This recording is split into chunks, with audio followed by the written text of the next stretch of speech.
طریقہ غسل اجمالی طور پہ آپ کی خدمت میں ذکر کر دیتا ہوں کہ جب میت کو غسل دینا ہو تو پہلے تختہ غسل رکھ کر کوشش کریں کہ اس کو دھونی دے دی جائے، یعنی اگربتی سلگا لیں اور کوئی ایک شخص اس کے چاروں طرف 3 بار 5 بار یا 7 بار اس طرح خوشبو دھونی دے دے تو یہ باعث برکت ہوتا ہے، مستحب عمل ہے، اور پھر وہ اگربتی وہیں لگا دیں تاکہ ماحول خوشبودار ہو جائے۔ اس کے بعد مردے کو لٹائیں، اور یہ اصول یاد رکھیں کہ جس طرح زندہ آدمی کا ستر دیکھنا حرام ہوتا ہے، ایسے ہی مردہ کا ستر دیکھنا بھی حرام ہے، لہٰذا اس کا بدن کھولنے سے پہلے ہی اس کے پورے بدن کے اوپر، یعنی ناف کے اوپر سے لے کے گھٹنے کے نیچے تک یہ حصہ بدن جو ہے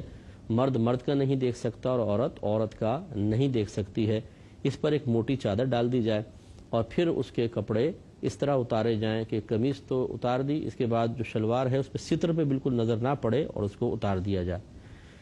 اس کے بعد غسل دینے والوں کی کوئی تعداد مقرر نہیں ہے، 3 یا 4 آدمی کافی ہوتے ہیں، ضرورت سے زیادہ بھی اطراف میں نہ کھڑے ہوں، یہ کوئی تماشا نہیں ہے، کم سے کم لوگ ہونے چاہیے لیکن ضرورت کے مطابق، تو 3-4 آدمی کافی ہوتے ہیں۔ اور یہ پہلی حدیث میں آ چکا ہے کہ بیری کے پتوں کو پانی میں جوش دے کر اس پانی سے غسل دیا جائے، تو نیم گرم سا پانی ہو، ایسا کہ جس کو زندہ آدمی آسانی سے برداشت کر سکے، ویسے ہی پانی سے مردہ کو غسل دیا جائے گا۔ اس میں اب طریقہ کار یہ ہوتا ہے، جو آج کل یہ کفن وغیرہ ملتے ہیں اس میں ایک دستانہ ٹائپ پڑا ہوتا ہے، اس کو ہاتھ پہ اس طرح چڑھا کر پھر اس کی ڈوری ہوتی ہے باندھ لیں، اور پھر مٹی کے ڈھیلے بھی ہوتے ہیں اور روئی رکھی ہوتی ہے، اس سے مردے کو استنجا کروایا جائے گا،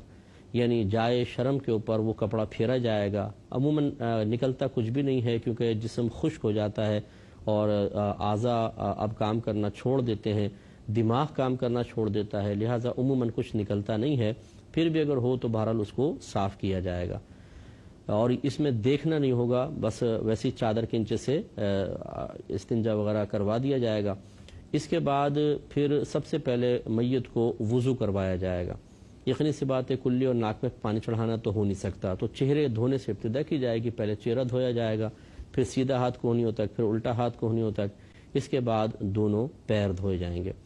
اور اگر چاہیں تو کوئی روئی گیلی کر کے اس کے دانتوں پر اور اسی طرح تھوڑی روئی گیلی کر کے ناک کے نتھنوں کے اندر بھی ڈال دیں تو یہ کلی اور ناک میں پانی چڑھانے کے قائم مقام ہو جائیں گے۔ یہ کمپلیٹ کرنے کے بعد اب میت کو الٹی کروٹ لٹائیں۔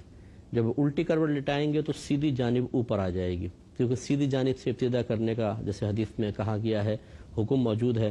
تو اس کو سیدھی جانب لٹائیں، اور اس میں پہلے خیال کر لیں کہ چادر کو تھوڑا سا پیچھے کھینچ لیا جائے تاکہ جب وہ میت ٹیڑھی ہو تو ایسا نہ ہو کہ اس کی مطلب اس کے بیک سائڈ یا کوئی بھی چیز ظاہر ہو، ستر بالکل ظاہر نہیں ہونا چاہیے،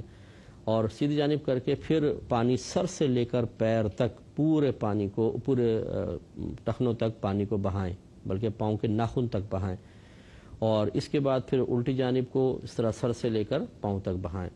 وضو کے بعد بعض جگہ یہ بھی لکھا ہے کہ اس کے چہرے کو، سر کے بالوں کو دھو لیں، تو یہ آپ اس میں بھی کر سکتے ہیں، پہلے بھی کر سکتے ہیں، اس طرح پورے بدن پر پانی بہہ جائے گا۔ جب سیدھی جانب پانی بہائیں تو تھوڑا ہاتھ اٹھا کے بغل میں پانی ڈالیں، اور ستر کے مقام پر یقیناً چادر ہے لیکن اس چادر کو جو مددگار ہوں تھوڑا سا اٹھا کر اندر اندازے سے اتنا پانی ڈالیں کہ یقین ہو جائے کہ تمام اعضاء پر پانی بہہ گیا ہے۔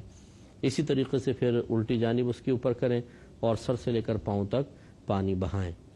اس کے بعد میت کو آہستہ سے بٹھائیں، اگر وہ اکڑی ہوئی نہ ہو، ویسے تو لاش اتنی اکڑ جاتی ہے کہ بیٹھتی نہیں ہے، لیکن اگر نیا مردہ ہو بالکل اور فوری طور پہ غسل دیا جائے تو پھر وہ بیٹھ بھی جاتا ہے، اور آہستگی سے اس کے پیٹ کو دبائیں، آہستگی سے، اگر کچھ ہو نکلے تو پھر اس کو دھو دیں۔ پورے غسل کا اعادہ، پورے غسل کو دوبارہ لوٹانا کوئی لازم نہیں ہے، اور عموماً نکلتا کچھ نہیں ہے تو سنت پوری کرنے کے لیے اس طرح کر لیں۔ اور اب ایک بار پورے بدن پر، سر کے بالوں سے لے کر پاؤں کے ناخن تک ایک بار کافور ملا پانی ڈالنا سنت کریمہ ہے، جیسے کہ حدیث میں بھی تھا اور آگے میں بھی آئے گا۔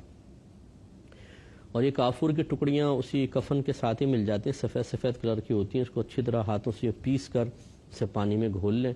پورا مکس تو نہیں ہوتا، ڈلی ڈلیاں چھوٹی چھوٹی رہ جاتی ہیں، لیکن بہرحال خوشبو بہت اچھی ہو جاتی ہے، اور سر سے لے کر پاؤں تک پھر اس پانی کو ایک دفعہ پورا بہائیں گے،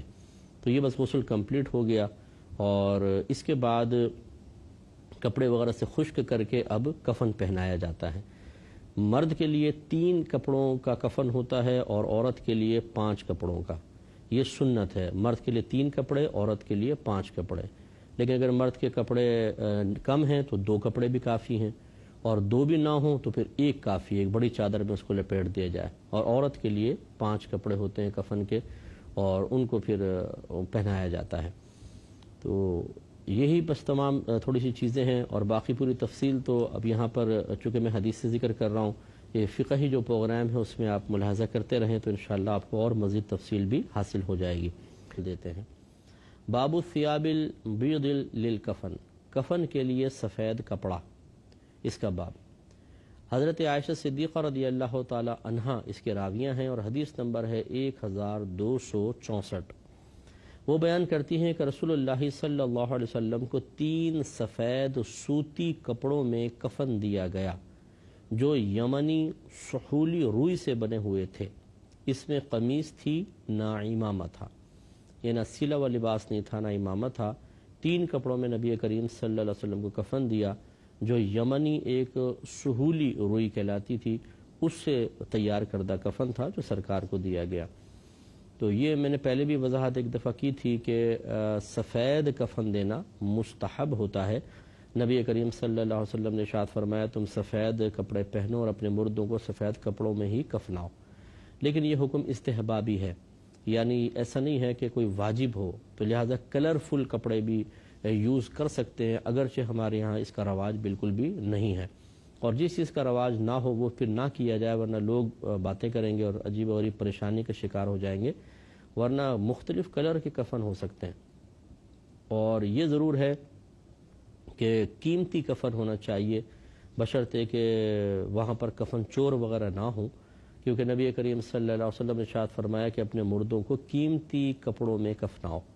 اور ایک روایت میں ہے کہ ایسے علماء نے فرمایا کہ ایسے کپڑوں میں کفنانا چاہیے کہ جیسے وہ عید پر پہنتا تھا، یعنی قیمتی کپڑے.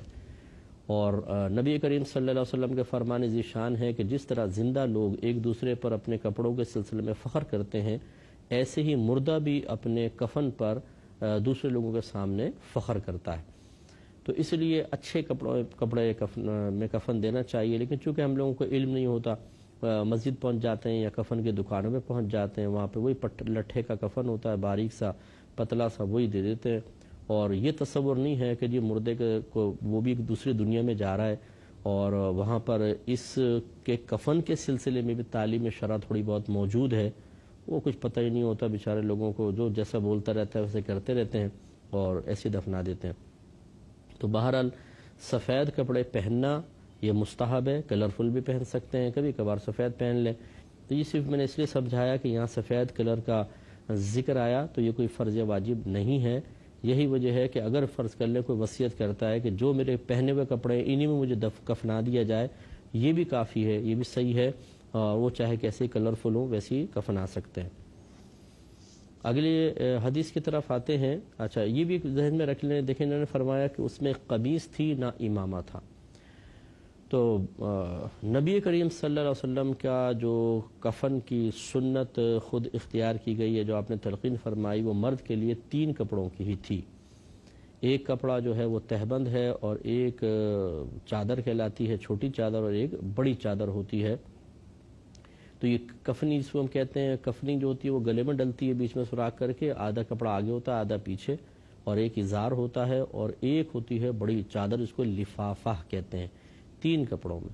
امامہ سرکار صلی اللہ علیہ وسلم حالانکہ آپ نے کتنی فضیلتیں ذکر فرمائی لیکن آپ کے کفن میں شامل نہیں تھا. لیکن یہ 3 کپڑوں تک چیز کو محدود رکھنا کوئی اس لیے نہیں تھا کہ فرض واجب کا بیان مقصود ہو. چنانچہ اگر کوئی فرض کر لے، جیسے بی بی زینب رضی اللہ تعالی عنہا کے کفن میں سرکار نے اپنا تہبند شریف رکھوایا، یہ کپڑا اضافی ہوا. ایسے کوئی اگر تبرکن کوئی کپڑا اپنے کفن کے ساتھ رکھواتا ہے، وصیت کرتا ہے، تو یہ صحیح ہے. اسی طرح یہ در مختار میں بھی لکھا ہے کہ اشراف القوم میں سے کسی کا انتقال ہو. اشراف القوم سے مراد جو بڑے مطلب کوئی متقی پرہیزگار عالم دین ہیں، شیخ ہیں، انہیں اگر امامہ پہنا کر دفنایا جائے تب بھی سی گنجائش نکل سکتی ہے. لیکن سنت سے زیادہ قریب یہی ہے کہ بغیر امامے کے انسان کو دفنایا جائے، سنت سے زیادہ قریب یہی چیز ہے۔